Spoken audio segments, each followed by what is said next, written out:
말씀에게 길을 묻다.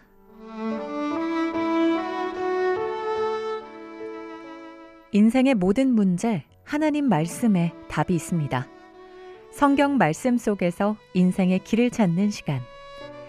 목요일 오늘은 북구 풍양동에 위치한 광주 동부교회 박태준 목사님께서 말씀 전해주십니다.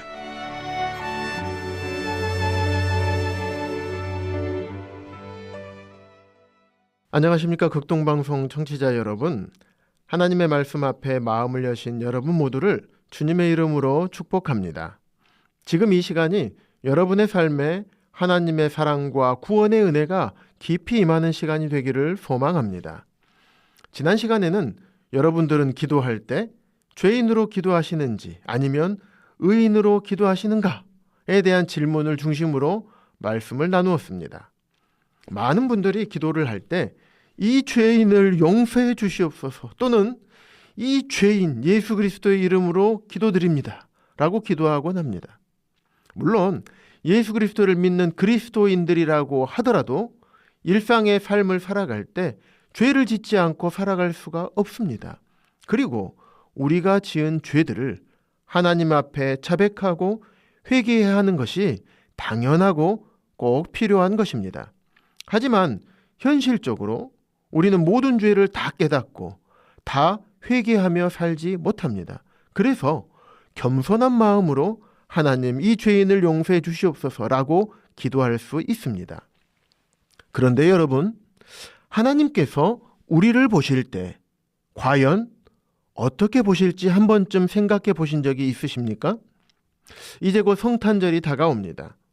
여러분들도 잘 아시는 것처럼 창조주 하나님께서 인간의 몸을 입고 오신 분이 예수 그리스도이십니다. 그렇다면 질문 하나를 드려보겠습니다. 왜 창조주 하나님께서 인간의 몸을 입고 이 땅에 오셔야만 했을까요? 마태복음 1장 21절에서는 그 이유를 분명하게 말씀해 줍니다. 제가 읽어드리겠습니다. 아들을 낳으리니 이름을 예수라 하라. 이는 그가 자기 백성을 그들의 죄에서 구원할 자이심이라 하니라. 그렇습니다.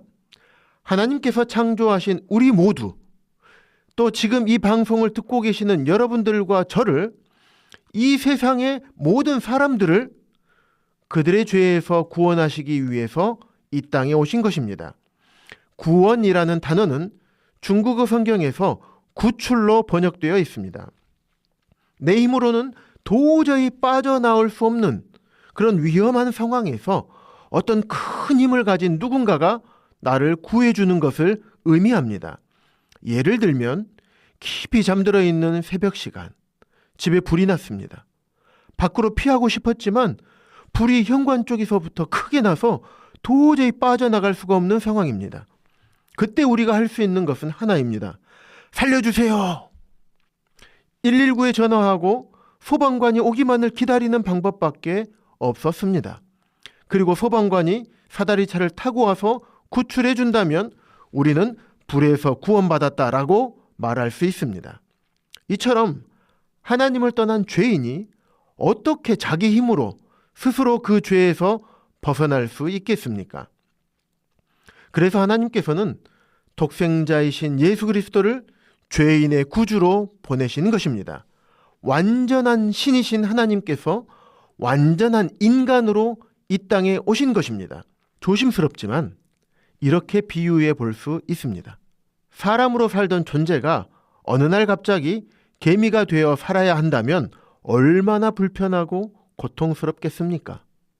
예수님께서는 인간이 느끼는 모든 것을 그대로 겪으셨습니다.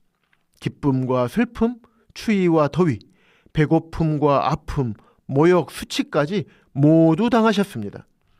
영이신 하나님으로 계실 때에는 시간과 공간의 제약 없이 모든 사람과 함께 계실 수 있었지만 인간의 몸을 입고 오신 예수님께서는 시간과 공간의 제약을 받는 완전한 인간으로 오신 것입니다.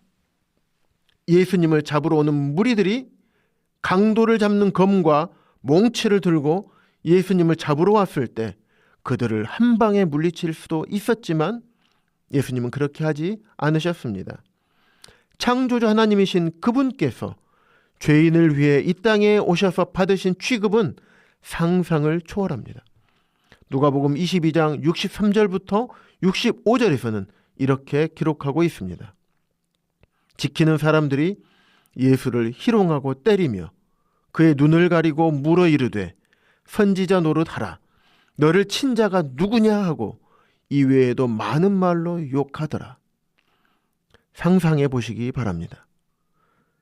창조주 하나님을 희롱하고 예수님의 눈을 가리고 여기저기에서 때리면서 누가 때렸게 맞춰봐 라고 조롱합니다.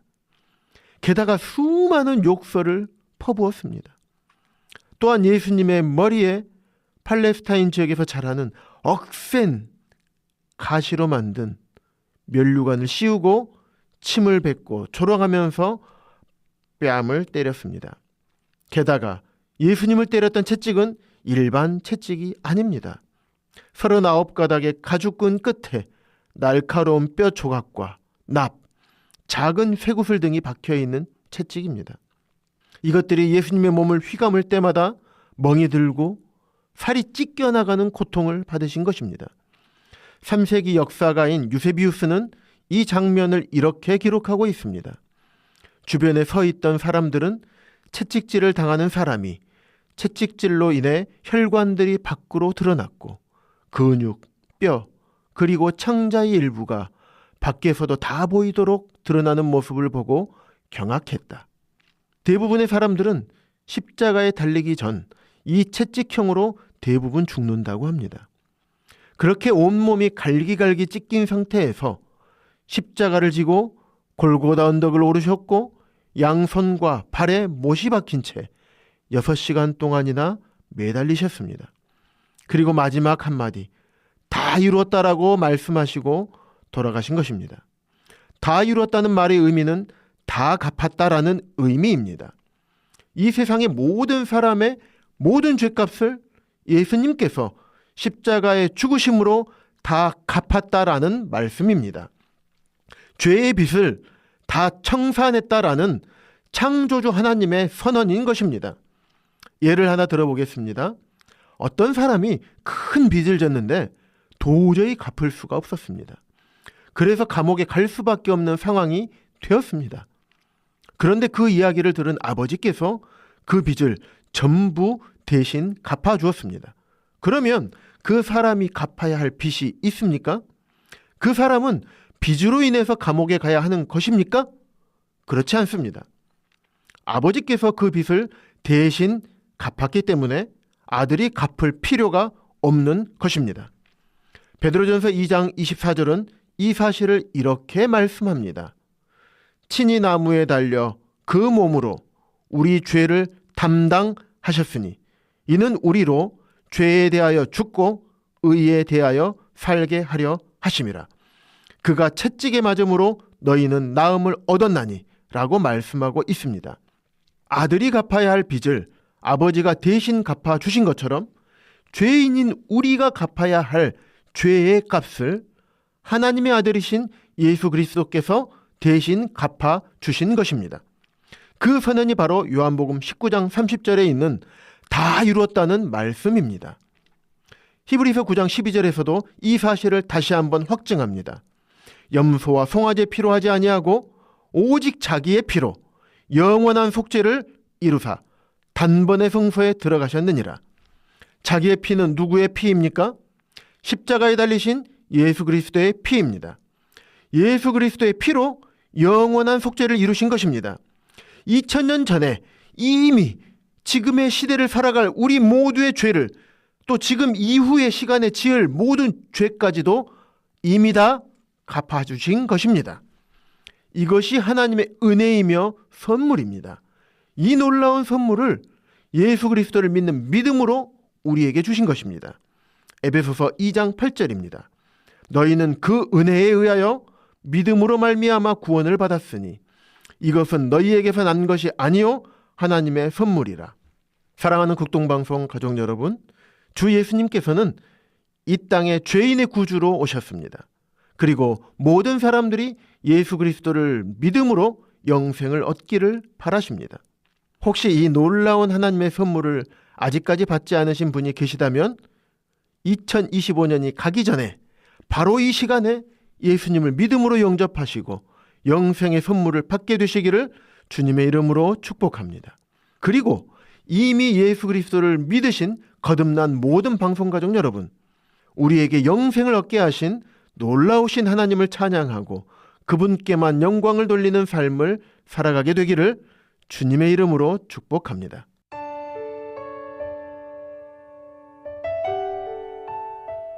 목요일 저녁 지금까지 북구 풍양동에 위치한 광주 동부교회 박태준 목사님께서 말씀 전해주셨습니다.